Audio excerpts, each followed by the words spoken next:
किस्मत। कृपा कर हमारे चैनल जंगल सफारी को सब्सक्राइब जरूर करें, धन्यवाद। चंदन नगर का राजा चंदन सिंह बहुत ही पराक्रमी एवं शक्तिशाली था। उसका राज्य भी धन धान्य से पूर्ण था। राजा की ख्याति दूर दूर तक फैली थी। एक बार चंदन नगर में एक ज्योतिषी पधारे। उनका नाम था भद्रशील। उनके बारे में विख्यात था कि वह बहुत ही पहुंचे हुए ज्योतिषी हैं और किसी के भी भविष्य के बारे में सही सही बता सकते हैं। वह नगर के बाहर एक छोटी कुटिया में ठहरे थे। उनकी इच्छा हुई कि वह भी राजा के दर्शन करें। उन्होंने राजा से मिलने की इच्छा व्यक्त की और राजा से मिलने की अनुमति उन्हें सहर्ष मिल गई। राज दरबार में राजा ने उनका हार्दिक स्वागत किया। चलते समय राजा ने ज्योतिषी को कुछ हीरे जवाहरात देकर विदा करना चाहा, परंतु ज्योतिषी ने ये कहकर मना कर दिया कि वह सिर्फ अपने भाग्य का खाते हैं। राजा की दी हुई दौलत से वह अमीर नहीं बन सकते। राजा ने पूछा, इससे क्या तात्पर्य है आपका गुरुदेव? कोई भी व्यक्ति अपनी किस्मत और मेहनत से गरीब या अमीर होता है। यदि राजा भी किसी को अमीर बनाना चाहे तो नहीं बना सकता। राजा की दौलत भी उसके हाथ से निकल जाएगी। ये सुनकर राजा को क्रोध आ गया। गुरुदेव, आप किसी का हाथ देखकर ये बताएं कि उसकी किस्मत में अमीर बनना लिखा है या गरीब, मैं उसको उठकर दिखा दूंगा। राजा बोले, ठीक है, आप ही किसी व्यक्ति को बुलाए, मैं बताता हूँ उसका भविष्य और भाग्य। ज्योतिषी ने शांतिपूर्वक उत्तर दिया। राजा ने अपने मंत्री को चुपचाप कुछ आदेश दिया और कुछ ही क्षणों में एक सजा धजा नौजवान ज्योतिषी के सामने हाजिर था। ज्योतिषी भद्रशील ने ध्यान से उस व्यक्ति का माथा देखा, फिर हाथ देखकर कहा, ये व्यक्ति गरीबी में जन्मा है और जिंदगी भर गरीब ही रहेगा। इसे खेतों और पेड़ों के बीच कुटिया में रहने की आदत है और वहीं रहेगा। राजा चंदन सिंह सुनकर हैरत में पड़ गया। बोला, आप ठीक कहते हैं, ये सजा धजा नौजवान महल के राजसी वस्त्र पहनकर आया है, परंतु वास्तव में यह महल के बागों की देखभाल करने वाला गरीब माली है। परंतु गुरुदेव, 1 वर्ष के भीतर मैं इसे अमीर बना दूंगा। ये जिंदगी भर गरीब नहीं रह सकता। राजा का घमंड देखकर ज्योतिषी ने कहा, ठीक है, आप स्वयं आजमा लीजिए, मुझे आज्ञा दीजिए। और ज्योतिषी भद्रशील चंदन नगर से चले गए। राजा ने अगले दिन माली दयाल को बुलाकर एक पत्र दिया और साथ में यात्रा करने के लिए कुछ धन दिया। फिर उससे कहा, यहाँ से 100 कोस दूर बालीपुर में मेरे परम मित्र भानु प्रताप रहते हैं, वहाँ जाओ और यह पत्र उन्हें दे आओ। सुनकर दयाल का चेहरा लटक गया। वह पत्र लेकर अपनी कुटिया में आ गया और सोचने लगा, यहाँ तो पेड़ों की थोड़ी बहुत देखभाल करके दिन भर आराम करता हूँ, अब इतनी गर्मी में इतनी दूर जाना पड़ेगा।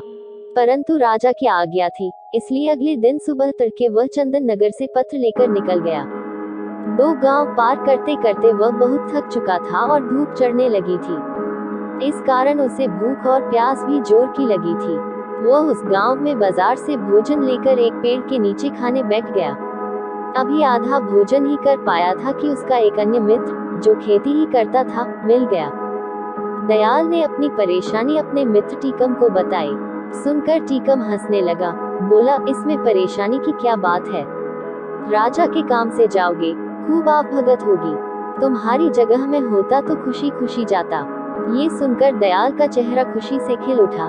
तो ठीक है भैया टीकम, तुम ही यह पत्र लेकर चले जाओ, मैं एक दिन यहीं आराम करके वापस चला जाऊंगा। टीकम ने खुशी खुशी वह पत्र ले लिया और 2 दिन में बाली नगर पहुंच गया। वहां का राजा भानु प्रताप था। टीकम आसानी से भानु प्रताप के दरवाजे तक पहुंच गया और सूचना भिजवाई कि चंदन नगर के राजा का दूत आया है। उसे तुरंत अंदर बुलाया गया। टीकम की खूब आवभगत हुई। दरबार में मंत्रियों के साथ उसे बिठाया गया। जब उसने पत्र दिया तो भानु प्रताप ने पत्र खोला। पत्र में लिखा था, प्रिय मित्र, ये बहुत योग्य एवं मेहनती व्यक्ति है। इसे अपने राज्य में इसकी इच्छानुसार 400 एकड़ जमीन दे दो और उसका मालिक बना दो। यह मेरे पुत्र समान है। यदि तुम चाहो तो इससे अपनी पुत्री का विवाह कर सकते हो। वापस आने पर मैं भी उसे अपने राज्य के 5 गांव इनाम में दे दूंगा। राजा भानु प्रताप को लगा कि यह सचमुच में योग्य व्यक्ति है। उसने अपनी पुत्री व पत्नी से सलाह करके पुत्री का विवाह टीकम से कर दिया और चलते समय ढेरों हीरे जवाहरात देकर विदा किया। उधर आलसी दयाल थका हारा अपनी कुटिया में पहुंचा और जाकर सो गया। 2 दिन सोता रहा, फिर सुबह उठकर पेड़ों में पानी देने लगा। सुबह जब राजा अपने बाग में घूमने निकले तो दयाल से पत्र के बारे में पूछा। दयाल ने डरते डरते सारी राजा को बता दी। राजा को बहुत क्रोध आया और साथ ही ज्योतिषी की भविष्यवाणी भी याद आई। परंतु राजा ने सोचा कि कहीं भूल चूक भी हो सकती है, अतः वह एक बार फिर प्रयत्न करके देखेगा कि दयाल को धनी किस प्रकार बनाया जाए। 3-4 दिन पश्चात दयाल राजा का गुस्सा कम करने की इच्छा से खेत से बड़े बड़े तरबूज तोड़कर लाया और बोला, सरकार, इस बार फसल बहुत अच्छी हुई है। देखिए, खेत में कितने बड़े बड़े तरबूज हुए हैं। राजा खुश हो गया। उसने चुपचाप अपने मंत्री को इशारा कर दिया। मंत्री एक बड़ा तरबूज लेकर अंदर चला गया और उसे अंदर से खोखला कर उसमें हीरे जवाहरात भरवाकर ज्यों का त्यों चिपका कर ले आया। राजा ने दयाल से कहा, हम आज तुमसे बहुत खुश हुए हैं, तुम्हें इनाम में ये तरबूज देते हैं। सुनकर दयाल का चेहरा फिर लटक गया। वह सोचने लगा कि राजा ने इनाम दिया भी तो क्या। वह बड़े उदास मन से तरबूज लेकर जा रहा था, तभी उसका परिचित लोटन मिल गया। वह बोला, क्यों भाई, इतने उदास होकर तरबूज लिए कहाँ चले जा रहे हो? दयाल बोला, क्या करूं, बात ही कुछ ऐसी है। आज राजा मुझसे खुश हो गए, पर इनाम में दिया ये तरबूज। भला तरबूज भी इनाम में देने की चीज है, मैं किसे खिलाऊंगा इतना बड़ा तरबूज? लोटन बोला, निराश क्यों होते हो भाई, इनाम तो इनाम ही है। मुझे ऐसा इनाम मिलता तो मेरे बच्चे खुश हो जाते। फिर ठीक है, तुम ही ले लो ये तरबूज। और दयाल तरबूज देकर कुटिया पर आ गया। अगले दिन राजा ने दयाल का फिर वही फटा हाल देखा तो पूछा, क्यों, तरबूज खाया नहीं? दयाल ने सारी बात चुपचाप बता दी। राजा को दयाल पर बड़ा क्रोध आया, पर कर क्या सकता था। अगले दिन दयाल ने लोटन को बड़े अच्छे अच्छे कपड़े पहने बग्घी में जाते देखा तो उसके आश्चर्य का ठिकाना न रहा। दयाल ने अचानक धनी बनने का राज लोटन से पूछा तो उसने तरबूज का किस्सा बता दिया। सुनकर दयाल हाथ मलकर रह गया। तभी उसने देखा कि किसी राजा की बारात सी आ रही है। उसने पास जाकर पता किया तो पता लगा कि कोई राजा अपनी दुल्हन को ब्याह कर ला रहा था।